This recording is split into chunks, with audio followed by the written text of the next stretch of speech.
Halo, apa kabar pemirsa yang ada di rumah? Senang sekali tentunya saya Jusma Hendra bisa kembali menyapa pemirsa yang ada di rumah masih di program Kompas Komunitas Tanpa Batas. Nah, untuk episode kali ini, Aziz diberikan kesempatan untuk bisa ngobrol sharing session bersama dengan teman-teman organisasi ataupun komunitas dari Harpi Kota Pekalongan. Langsung saja pemirsa kita sapa, di samping Aziz sudah ada ketuanya, ada Bunda. Apa kabar Bun hari ini Bun? Kabar baik, alhamdulillah. Luar biasa ya Bunda, kalau mau kita berbicara tentang Harpi gitu kan, Harpi Kota Pekalongan disebut ataupun dijuluki sebagai namanya Harpi Melati gitu Harpi ya. Melati. Harpi Melati, adakah filosofi di dalamnya? Ya. Jadi Harpi itu singkatan dari Himpunan Ahli Rias Pengantin Indonesia. Kenapa belakangnya menggunakan Melati? Melati itu memetri, lestari, Toto Coro Indonesia. Toto Coro Indonesia. Ini daging ya pemirsa ya. Jadi buat pemirsa yang di rumah harus nonton, duduk gitu, diamatin karena ini knowledge ataupun pengetahuan. Ini sangat ibaratnya hal yang cukup baik gitu ya. Karena teman-teman Harpi ini kan ibaratnya bisa dikatakan nguri-nguri budaya tata rias yang ada di masing-masing daerahnya. Nah, dalam hal ini adalah Kota Pekalongan pemirsa. Hari ini kita bakal mengangkat ciri khas dari pais ataupun riasan khas Kota Pekalongan. Tapi sebelum kita membahas hal itu gitu kan ke segmen selanjutnya, Aziz bakal ngobrol-ngobrol terlebih dahulu tentang organisasi Harpi ini di Kota Pekalongan. Kalau boleh tahu, Harpi di Kota Pekalongan sendiri berdiri ataupun terbentuk dari kapan sih? Jadi Harpi Melati Kota Pekalongan itu ada di Pekalongan semenjak kurang lebih 30 tahunan yang lalu. Wow. Jadi, ya nanti bulan Desember itu kita akan memperingati hari ulang tahun Harpi, kalau tidak ini ke 32 Mas. 32, berarti kurang lebih sekitar 32 tahunan ya Bunda ya. Ini nanti kalau mamanya ada kegiatan lagi bisa kita liput lagi kali ya dengan tema berbeda gitu ya. Luar biasa pemirsa. Ini organisasi ataupun komunitas tentunya yang tidak kaleng-kaleng bisa dikatakan seperti itu ya Bunda ya. Karena kita sudah berbadan hukum. Nah, satu udah legal, kemudian usianya juga udah 3 dekade lebih gitu kan ya. Bahkan nanti di tahun ataupun di bulan Desember besok akan diperingati hari jadinya ke 32 tahun. Kemudian kalau kita berbicara tentang kegiatan Harpi ini, kegiatannya apa saja sih Bun? Jadi kegiatan Harpi itu ada rutinannya Mas. Oke. Ngaji, yasinan. Beda dong, beda. Ini tata rias. Apa berarti Bun? Jadi sebulan sekali itu kita mengadakan pertemuan antar anggota. Ada arisannya juga. Oh, yang dengar-dengar 1M itu ya? Iya, 1 ember gitu ya. Terus? Jadi dalam pertemuan, setiap kali pertemuan itu kita ada pengisian. Jadi pengisian itu sifatnya mengedukasi teman-teman, mengedukasi para anggota bagaimana supaya menjadi perias yang betul-betul perias amanah dan perias yang tahu tentang adat dan budaya. Wah, luar biasa ya pemirsa. Jadi ini para anggotanya pun sering diuntungkan tentunya ya Bunda ya. Karena kenapa? Karena ketika pertemuan tidak hanya berkumpul-kumpul saja menghabiskan waktu, namun juga di situ disediakan kelas gitu ya. Otomatis kelasnya berbeda-beda ya Bunda ya. Untuk ibaratnya para anggotanya. Kemudian kalau umpamanya kita berbicara tentang keanggotaan dari awal ataupun 32 tahun yang lalu sampai sekarang, itu ada total berapa anggota Bunda di Kota Pekalongan? Dulu itu saya sebelum menjadi ketua itu anggota Harpi itu sekitar 50-an Mas. 50-an. Ya, tapi seiring berkembangnya zaman dan tumbuh juga mua-mua baru, perias-perias baru, itu akhirnya total anggota Harpi Kota Pekalongan itu sekitar ada 120-an. Wow, banyak ya. Dan ini itu terbagi di beberapa 4 tempat. 4 tempat. Jadi mana saja Bun? Harpi Ranting Pekalongan Utara ada. Oh, di masing-masing kecamatan. Ya, Pekalongan Barat ada, Selatan juga. Berarti kalau mamanya MUA yang berdomisili di luar Kota Pekalongan itu tidak bisa bergabung bersama teman-teman Harpi ya? Iya, tidak bisa. Karena memang ini berdasarkan domisili gitu. Betul. Wah, luar biasa ya. Dari Kota Pekalongan aja sudah mencapai 100-an lebih pemirsa, sangat luar biasa. Tapi Bunda, kalau kita berbicara tentang MUA kan, MUA sekarang kan banyak yang viral gitu kan ya. Semua MUA itu otomatis menjadi anggota Harpi ataupun semua anggota Harpi itu sudah otomatis MUA Bunda? Ya. Jadi gini Mas, harusnya yang sekarang itu kan mispersepsi ya. Ya, antara MUA dan perias. Ya. Tapi saya pribadi saya menyamakan itu karena profesi anggota Harpi di mana itu biasa disebut perias juga profesinya merias pengantin, MUA juga merias pengantin. Ya gitu. Jadi harapan saya MUA itu apapun sebutannya harusnya harus bergabung menjadi ke anggota HARPI gitu. Iya. Jadi biar esensi untuk nguri-nguri budaya dan lain sebagainya juga dapat gitu ya Iya, Bun ya, walaupun betul. di luar nanti bisa mengembangkan diri gitu ya sesuai dengan tren. Ini luar biasa sekali. Terus kalau mamanya kita berbicara tentang project ya, selama Bunda memimpin menjadi ketua dari HARPI ya di Kota Pekalongan ini, ada project yang paling Bunda ingat kemudian juga mungkin bisa dikatakan gong gitu ya di HARPI apa Bun, bisa diceritakan? Bisa. Jadi ini Mas, 2 tahun yang lalu itu HARPI pernah mengikuti lomba tari tradisional di Jawa Tengah. Oke. Dan pesertanya adalah Perias. Oke. Ya, itu. Nah, sebelumnya itu saya ingin HARPI Kota Pekalongan itu terkenal dan namanya bisa dikenal masyarakat, betul. otomatis melalui pencapaian-pencapaian tertentu. Nah, satu yang paling membekas di hati saya itu ketika kita Perias, tapi kita juga pintar menari. Betul, memiliki Dibuktikan- potensi yang lain. Iya, betul. Gitu ya. Dibuktikan dengan kita menang dalam lomba tari tradisional di Jawa Tengah. Wow, oke, keren ya pemirsa ya, sudah membawa nama baik Kota Pekalongan melalui tentunya organisasi ini di tingkat Provinsi Jawa Tengah. Kemudian kalau mamanya kita berbicara tentang harapan ataupun proyek ke depan, sebagai ketua, adakah proyek ke depan yang akan dikerjakan mungkin Bunda? Proyek yang selama ini dan yang harapan saya bisa terrealisasi ke depannya itu kita ada wacana masuknya kegiatan sosial di mana kita ingin merias satu pasang pengantin ya yang ada di Kota Pekalongan di mana pengantin tersebut mau dirias dengan look khas Kota Pekalongan. Dan itu gratis. Dan itu ya. gratis. Wah, ini kabar gembira nih tentunya buat pemirsa yang ada di rumah. Silakan ya, ini teman-teman HARPI tentunya mereka ataupun beliau-beliau ini sangat profesional di bidang MUA.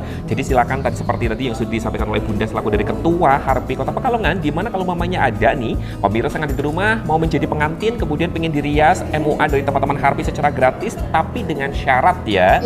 Tentunya dirias dengan khas Kota Pekalongan. Itu akan dilakukan secara gratis gitu. Tapi kalau mamanya ada nih yang minat Bunda, gimana cara menghubunginya? Ada sosial media mungkin? Jadi ada sosial media yang bisa dihubungi di Instagram. Itu dengan DPC HARPI Melati Kota Pekalongan. Nah, itu bisa di DM ya. Atau bisa WA Japri ke saya, boleh dengan nomor, boleh ya iklan? Boleh silakan Bunda, nanti bisa ditulis di bawah sini. 085 6462742. Wah, habis ini nanti WA-nya dari Bunda ini rame banget ya pemirsa ya. Oke, terima kasih banyak tentunya kesempatannya sharing session hari ini sangat bermanfaat juga tentunya untuk pemirsa yang ada di rumah, karena tujuan HARPI adalah nguri-nguri budaya yang ada di kota ataupun kabupaten kita gitu ya.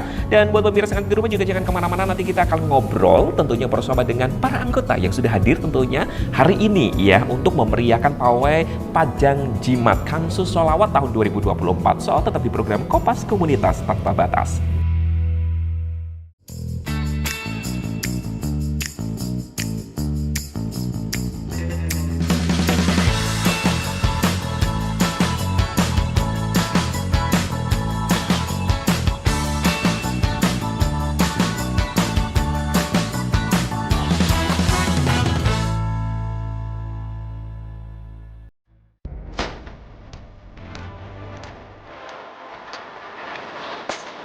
Baik pemirsa yang ada di rumah, kembali lagi tentunya masih di program Kompas Komunitas Tanpa Batas. Nah, Aziz masih bersama dengan komunitas HARPI Pekalongan. Boleh dong kita berikan tepuk tangan untuk kita semuanya. Cantik-cantik, ganteng-ganteng, luar biasa. Ini senior ya. Ini senior-senior semua nih pemirsa ya, dan ini daging semuanya karena beliau-beliau ini tahu gitu kan ya tentunya perihal rias khas dari budaya Kota Pekalongan dan sekitarnya. Kita boleh kenalan satu-satu? Boleh. Ladies first terlebih dahulu mungkin, silakan. Assalamualaikum, perkenalkan saya Anastiana. Oke, terus next. Halo, perkenalkan saya Nisfu Fitriani. Oke. Perkenalkan saya Joko Anom. Oke, luar biasa. Next, silakan. Perkenalkan nama saya Mami Slamet. Oke. Oh, wih, itu katanya tadi. Assalamualaikum warahmatullahi wabarakatuh. Perkenalkan nama saya Eni Safia. Oke, Bu Eni ya. Iya. Next.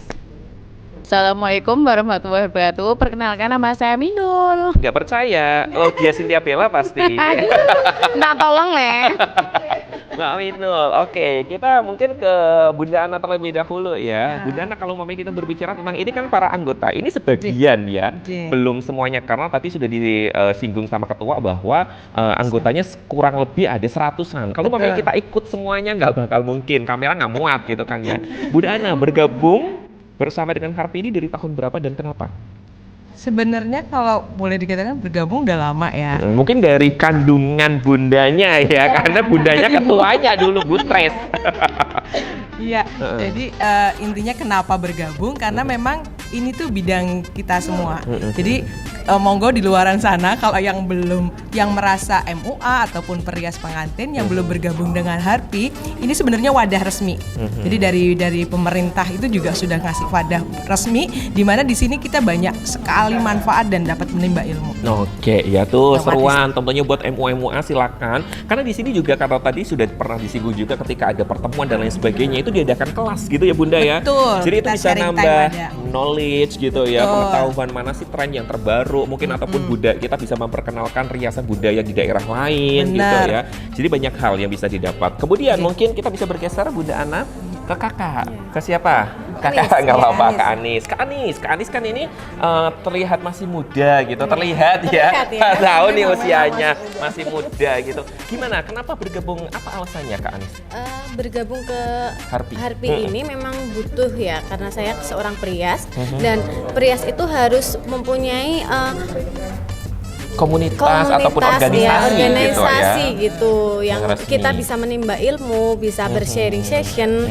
Kita karena perlu pengetahuan yang luas ya tentang ilmu budaya, apalagi budaya Pekalongan, budaya Jawa itu kan memang banyak banget kan yang harus perlu kita dalami gitu, perlu kita ulas. Boleh tepuk tangan sih bunda-bunda, kasihan jawabannya udah effort banget ya, kalau nggak dikasih tepuk tangan kayaknya sedih ya. Mungkin bisa ke Mas Joko, ya luar biasa. Tadi saya perkenalan Joko Anom, jadi saya memanggilnya Mas Joko saja gitu. Mas Joko gimana? Masih Joko sampai sekarang loh. Mas Joko, kenapa Mas Joko? Ada pengalaman yang menarik mungkin ketika Mas Joko bergabung bersama dengan teman-teman Harpi ini? Ya tentunya pengalaman itu ada ya pengalaman pahit, pengalaman bahagia ya. Kayaknya dia malah di depan kamera malah mau curhat yang pahit gitu ya. Jangan dong Mas. Kalau yang bahagia seperti apa Mas? Bahagia kita bisa pengantin cowok yang dari kalangan atas gitu kan ya. Jadi banyak relasi gitu ya Mas Anom ya. Ya kita juga nggak menang kalangan sih, cuman itu bahagianya kita bisa mengenal banyak orang gitu ya, luar biasa. Ada hal lain lagi mungkin Mas Anom dari tadinya yang mungkin nggak bisa, kemudian ketemu sama teman-teman yang knowledge-nya lebih mungkin bisa sharing knowledge dan juga lain sebagainya gitu. Jelas ya Mas Anom ya. Yang tadinya nggak tahu arti kain ini, arti wiron ini gitu. Jadi sekarang tahu. jadi tahu. Kalau Mas Anom sendiri bergabung bersama dengan Harpi dari tahun berapa? Di tahun 2015. 2015. Iya, di situ dari udah lama ya. Kita dari pertama kita resign dari pekerjaan ya. Terus nggak dikeluarin ya tapi ya. Enggak ya. Oke. Kita keluar sendiri karena kita bisa lihat kan. Iya, betul. Karena hiatus lah ya di dunia pekerjaan, kemudian pengen hal yang baru, bergabung bersama dengan teman-teman. Kebetulan kan Pekalongan kan kota religi. Jadi kalau kurang apa Mas Anom? Kota religi kan? Iya, jadi kalau pengantin cowok itu kadang laki-lakinya kadang minta dihindar sama laki-laki. Ibarat apalagi sekarang kan istilahnya kayak cowok biar mau akad ambil gitu wudhu dulu, itu jadinya nggak membatalkan wudhunya gitu. Akhirnya tetap cowok yang make up gitu. Luar biasa ya Mas Anom ya. Kemudian kita ke Mas Mimi. Mumu, Mamu, Mimi gitu ya. Karena dia ini sih sering pakein wardrobe-nya Hansa nggak Aziz, jadinya nggak inget gitu. Nggak bercanda ya Mas Mami. Mas Mami sendiri gimana? Kayaknya udah expert banget ya dalam dunia perweddingan ataupun budaya di wedding Pekalongan gitu. Kalau berbicara tentang Harpi sendiri pandangannya seperti apa? Menurut saya pandangan Harpi itu sangat banyak ilmu, menyenangkan, banyak ilmu, banyak edukasi, dan disinilah di Harpi itu sebagai tempat kita belajar dan mengerti apa artinya budaya, terutama ciri-ciri manten-manten tradisional seperti kayak manten khas ya. Jadi kita mengenal ini pakemnya. Pakemnya yang benar yang gitu benar, ya. yang betul dan cara memakaikan busananya itu tidak salah-salah. Betul. Dari mulai aksesoris, perhiasan, terus bunga, itu semua harus ada tata caranya dan yang betul-betul itu pakem. Kalau kita mau di istilahnya apa ya? Modifikasi ya Pak ya, itu boleh, cuman janganlah meninggalkan pakem. Betul. Ya. Itu yang paling penting ya. Mungkin harapan untuk Harpi ya, untuk Bunda, silakan Bun. Harapannya untuk Harpi sebagai MUA muda zaman sekarang kan lebih Concern ke modern iya, gitu ke modern, ya. iya. Harusnya ya cepat-cepat ikut gabung ke Harpi aja. Oke. Iya, biar iya. Iya, biar jadi perkembangan zaman. Iya. Itu aja sih. Ini dikasih udah overtime, dikasih kesempatan, iya. Mungkin bisa geser, Ya silakan. saya sudah suka iya. Soalnya saya Enggak sudah dong, biasa harapan yang serius Bunda untuk Ya mudah-mudahan tetap maju. Amin. Sudah ya cukup, sudah maju. Padat, singkat, berisi ya. Tapi teman-teman terima kasih banyak ya. Boleh tepuk tangan untuk kita semuanya, para anggota yang pada datang. Ini luar biasa sekali buat tentunya. Ada yel-yel? Ada yel. Oke, kita tutup dengan yel-yel ya. Nanti dulu ya. Harpi Melati, yes. Harpi Melati, sukses. Harpi Melati, terdepan, terpercaya, maju bersama. Harpi Melati, yes. Sukses.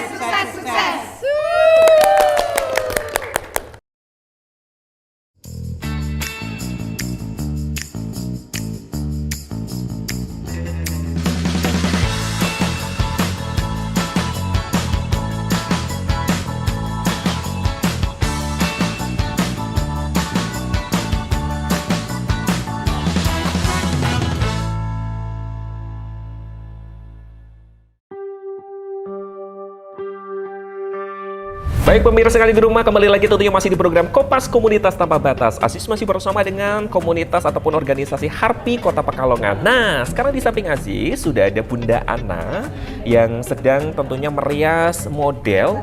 Hari ini kita ketahui ya pemirsa bahwa hari ini sedang akan diselenggarakan tentunya Pawai Pajan Jimat Kansus Sholawat tahun 2024. Nah, teman-teman Harpi ini ingin mempersembahkan ataupun menunjukkan budaya tentunya paes khas dari Kota Pekalongan. Sekarang kita tanya ke Bunda Ana. Bunda Ana, kalau kita berbicara ya tentang paes khas Kota Pekalongan itu berarti yang membedakan apa, Bunda?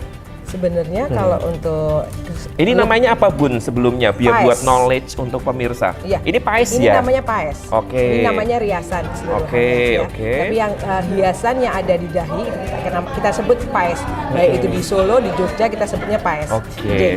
Cuman masing-masing paes itu terdiri dari beberapa macam. Di antaranya kalau di Solo kita sebut gajahan.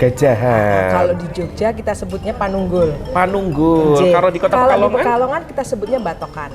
Batokan ya. Ini ada beberapa dari penyebutan nama ataupun itunya pun udah berbeda ya Bunda ya. Iya. Kemudian, karena mungkin filosofinya pengharapannya orang Pekalongan berbeda dengan pengharapannya orang Solo ataupun orang Jogja. Kalau batokan sendiri filosofinya apa Bu? Jadi paes Pekalongan Serimpi itu kita sebut sebagai paes Capet Yuyu. Capet Yuyu. Iya, mungkin karena kita berlatar belakang dari maritim ya, ibaratnya benar, kita kan di pesisir ya. Sebenarnya ini kan look nanti yang akan kita sajikan adalah pengantin serimpi khas Kota Pekalongan atau lebih tepatnya pengantin serimpi pesisiran. Karena di Kota Pekalongan itu zaman dulu kan tidak ada pembagian kota dan kabupaten. Jadi kalau nanti Mas Aziz ke kabupaten mungkin akan sama sebenarnya looknya. Karena satu gitu ya. Tapi kan kita terbagi menjadi 3 daerah istilahnya. Kita di pesisir, ada di tengahan, nanti ada di pegunungan kayak gitu loh. Nah, kita kan lebih menggalinya yang di daerah pesisir karena kita notabene tinggal di pesisir. Jadi pengantin serimpi pesisiran ya. Kita sebut paesnya kalau yang tengah itu namanya batokan. Yang pengapit biasanya kita sebut pengapit itu kita sebut capet yuyu. Capet yuyu karena bentuknya kayak ke dalam gitu ya Bunda ya. Batokan ini kan kayak badannya yuyu. Yuyunya gitu, punggungnya gitu ya. Nah, ini capet yuyunya. Baru ini si penitis atau penitis untuk Solo. Kalau di Pekalongan kita sebutnya sebagai pilis. Betul. Ya, betul, pilis. Karena mungkin di daerah pelipis kayak gitu ya, hiasan daerah diambil pelipis. dari itu ya. Terus kita sama, kalau untuk daerah telinga kita sebut godek. Godek sama ya, godek itu ibaratnya kalau laki-laki itu ada gitu ya. Perempuan pun mungkin ada, cuman kan kalau di pengantin itu biasanya ada malam macarnya dikerik kayak gitu kan, dirapiin gitu ya.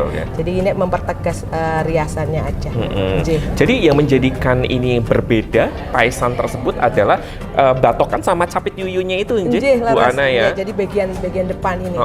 Itu pun tentunya antara Solo, Jogja itu pun berbeda-beda gitu ya, Bu Ana. Tapi nanti kalau Mas Aziz kita jalan-jalan di daerah pesisir itu sampai ke daerah Tegal, Pemalang itu hampir sama. Hampir sama ya, karena ini pesisiran gitu ya pemirsa ya. Kemudian ini ada yang lebih lagi kalau umpamanya kita bisa melihat ya, aksesorisnya mungkin Bunda. Bunda bisa ditunjukkan aksesorisnya ya. Oke, buat pemirsa yang ada di rumah, kalau tadi kita sudah berbicara tentang yang membedakan itu adalah batokan sama yuyuan ataupun capitnya gitu ya. Kemudian ini juga ada aksesoris yang membedakan. Nah, kalau umpamanya kita tahu ya, Pais Solo, kemudian juga Jogja, itu tidak ada mahkota. Ini namanya apa kalau umpamanya di Kota Pekalongan? Kalau di Pekalongan namanya jamang. Jamang pemirsa. Nih. Sebenarnya mungkin kalau pemirsa di rumah melihat ini tuh hampir sama dengan riasan Sunda. Sunda betul. Atau Sunda Siger gitu ya. Kan ada hiasan kepalanya tuh. Kalau kita nyebutnya jamang. Jamang. Nah, ini sebenarnya ada filosofinya nggak sih Bunda? Anak 1, 2, 3, 4, 5, 6, 7. Ini kan ada 7. Biasanya kan segala sesuatu kalau mamanya yang dikenakan sama pengantin itu pasti ada artinya. Gitu. Kalau ini sendiri jamangan dari khas Kota Pekalongan artinya ataupun filosofinya apa? Ini di sini ada gunungan jumlahnya 7 atau bahasa Jawanya pitu. Pitu. Jadi harapannya pengantin itu mendapat pitulungan dari Gusti Allah. Luar biasa ya. Itu kayak gitu pemirsa yang ada di rumah. Ini jadi nanti kalau mamanya doa ya, salah satu doa. Jadi ketika kita menjadi pengantin, mengikrarkan janji suci kepada pasangan, itu banyak doa yang dikenakan, yang dipakai, yang riasannya dan lain sebagainya dari pengantin itu sendiri. Jadi tidak hanya secara formalitas saja ya, Bunda Ana ya. Jadi orang dulu tuh sebenarnya sudah ngacek ya, istilahnya sudah menempatkan itu bahwa semuanya itu harus kita kembali lagi ke Allah kayak gitu. Wow, luar biasa. Kemudian ada lagi nggak Bunda? Nah, mungkin ini sudah bisa dilepaskan. Ada hal yang membedakan antara riasan Kota Pekalongan sama kota-kota yang lainnya. Pemirsa yang ada di rumah, FYI bahwa kalau umpamanya kita tahu kalau umpamanya riasan ataupun Pais Jogja, kemudian juga Solo itu ada yang namanya kembang goyang ya. Kembang goyang yang digunakan untuk Kota Pekalongan pun berbeda ternyata. Nah, mungkin bisa saya pegang. Oke, nih pemirsa, kembang goyangnya berbeda. Kalau umpamanya pada umumnya itu berbentuk bulat atau mungkin lonjong. Lonjong ada nggak? Kayak bunga-bunga betul. Nah, ini tapi di Kota Pekalongan bintang. Bisa diceritakan mungkin? Ya, kembali lagi ke dasar kita. Posisi kita kan di daerah pesisir, di mana kita itu penghasil laut terbesar gitu ya. Jadi ini mungkin diambil dari salah satu hewan laut, yaitu bintang laut. Wow. Jadi buat pemirsa yang ada di rumah, kenapa kembang goyang yang digunakan untuk pais khas Kota Pekalongan itu bintang? Karena kita ketahui kembali lagi bahwa penghasil laut terbesar pada saat itu adalah Kota Pekalongan, dan ini adalah diambil salah satu biota lautnya yaitu bintang laut gitu ya. Dan ini juga totalnya ada berapa Bunda? 9. Ada filosofinya juga mungkin? 9 kita mengadapnya dari Wali Songo. Wali itu ada 9 kan. Dan semua itu kan ibaratnya tokoh yang harus kita jadiin panutan ya. Dalam membina rumah tangga gitu ya. Kemudian dalam berperilaku setiap hari dan juga lain sebagainya. Bunda Ana, Bunda terima kasih banyak untuk sharing sesinya ini, pengetahuan untuk pemirsa dan juga untuk saya pribadi tentunya yang sangat luar biasa sekali, dan juga buat pemirsa yang ada di rumah. Tidak terasa kita harus pamit undur diri. Jangan sampai lupa untuk terus saksikan program Kompas hanya di Badik TV. Saya Aziz Mahendra pamit. Wassalamualaikum. Sampai jumpa.